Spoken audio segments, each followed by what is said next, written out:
everyone, and welcome to AgriTalk Online bonus coverage of the Farm Progress Show. And we're broadcasting from the Case IH exhibit. It's day number 1 of the Farm Progress Show with a great turnout on this opening day. All right.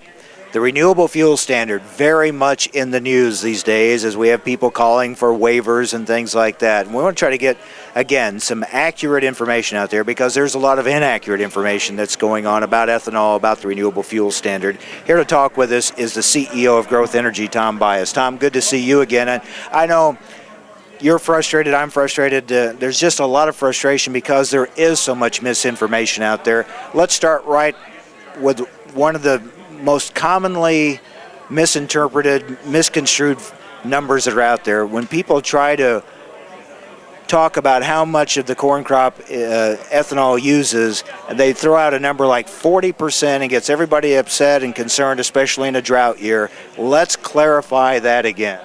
Oh, thanks, Mike. You're right. That is something we see over and over again. 40%. They make it sound like we use all of that corn for the production of ethanol. And the fact is, the only thing we remove from that kernel of corn is the starch.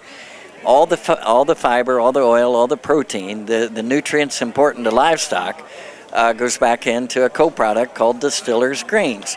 And when you net out the amount of distillers' grains that goes back into the livestock market, we're talking 16% net corn usage for ethanol, not 40%. And no one wants to understand the facts, you know. They make it sound like the corn just disappears, and it doesn't. And, you know, in the drought, everybody's suffering. And why these people want to kick American farmer when they're down, not only are they going to have less yield, now they want them to take a smaller price. And that's just unfair. We'll get through the drought. We don't need to panic. There's enough flexibility built into the system to address situations like this. And next year, you know what? I firmly believe in the productivity of America's farmers. We'll have corn running out our ears this time next year. Now, you're calling on the president for support for the RFS. We are. You know, the president has been a supporter of renewable fuels and ethanol throughout his career. And we're saying the same message to him that we're saying to his opponent and to everyone else. Don't panic. The market will sort this out. We won't run out of corn. You know, I'm 60 years old, and I don't ever remember a time we ran out of corn. Will we run out of cheap corn? Yeah, but then the market will, supply and demand will work, and we'll get through it.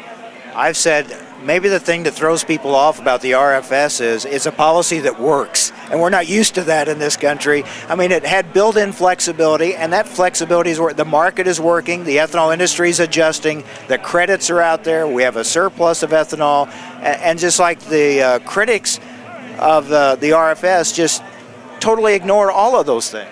They do ignore it, and basically what they're calling for, Mike, is the equivalent of a domestic grain embargo for one use of corn. And, you know, I've lived long enough to remember the early 70s when we had the soybean embargo on Japan. It was devastating for rural America. And in 1980, when we had the embargo against the Soviets for invading Afghanistan, it took years to recover. And why we would want to make an adjustment right now into a policy, as you say, that's working and worked very well. We're providing 10% of our nation's fuel. We created 400,000 direct and indirect jobs, $50 billion in GDP. We've cleaned up the air and we've saved consumers at the pump, and we revitalized a rural economy where America's farmers today can get a profit from the marketplace.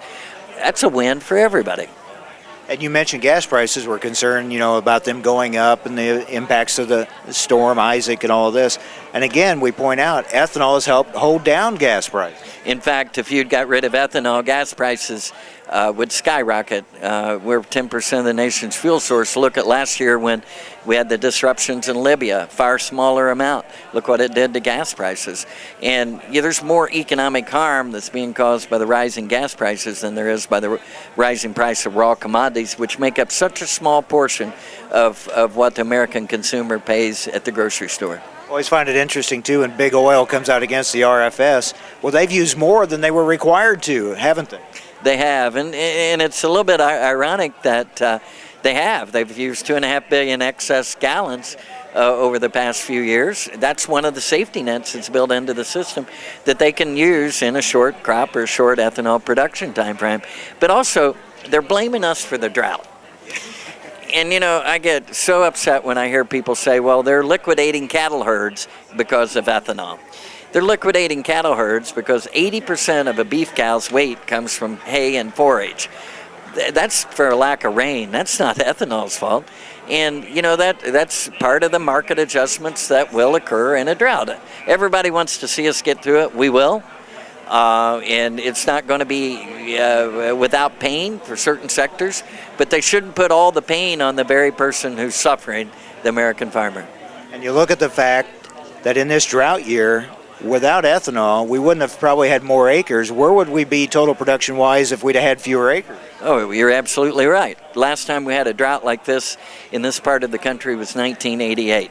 And if you go back to 1988 production numbers, if we were producing at that level today, the livestock industry would be in far worse shape than they are today, because what ethanol has done is spurred production, it's spurred innovation, it's spurred all these companies you see here at the Farm Progress Show to invest in new technologies, better ways of farming, more precision farming, higher yields, and we're in better shape today than we would have been without the ethanol industry.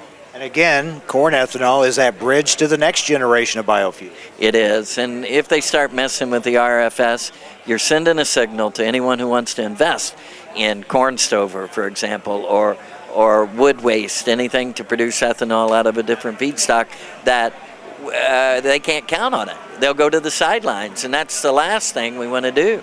So really the risk here is we could derail valuable long-term energy policy in this country because of a short-term situation. Absolutely. And the irony of trying to blame us for the drought would be like us blaming the oil industry for the hurricanes that are about to shut down the refineries in the Gulf Coast. No one called for a ban on oil after Hurricane Katrina hit, or Isaac, or any of the others. Good point. Good to see you again, my friend. Great to see you, Mike. Thanks for all you do. Tom Buis, CEO of Growth Energy. All right, we'll take a break. Come back with more from the Farm Progress Show with AgriTalk Online.